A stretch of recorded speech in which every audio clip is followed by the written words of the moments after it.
There's millions of people out there right now who won't ask for a promotion. They won't ask for a raise. Some people won't even apply for a job because of anxiety or fear.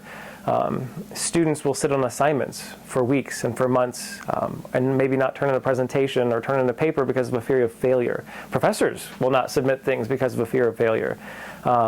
People won't ask someone out on that date because of fear of rejection, whatever it is.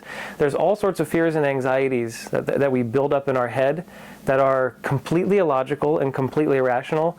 But if someone believes them to be true, they can cause someone to act in ways that really end up hurting the individual, maybe not in direct ways, but they just cause them to act in ways that the person doesn't like. They wish they could do something, but they just simply can't overcome this fear.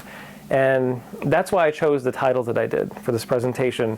It might sound kind of strange, Mind the Boogeyman, but the boogeyman is something that's been talked about for centuries, and the boogeyman has actually been used in numerous different cultures, numerous different societies.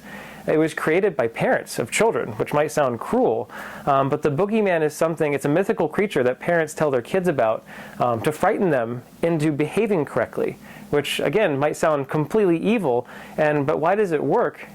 It works because the child believes in this imaginary creature, creates all sorts of terrible things about this creature in their brain, and so they listen to what their mom and dad say, and they behave in correct ways because they're so afraid of what's going to happen to them if they don't. And in a lot of ways, we get over our fears like that. We get over all sorts of irrational things, like beliefs in bad things, like the boogeyman, but also belief in nice things, like Santa Claus and the Tooth Fairy, and all these imaginary things that we've been told exist when we're kids, we believe in, and they cause us to act in certain ways, maybe good or bad. But as adults, a lot of us still carry around our own personal boogeyman, and that's why I chose this title. And that boogeyman can live in fears of failure, fears of rejection, or fears of things like roller coasters, which is something that obviously I like to talk about and research with my students.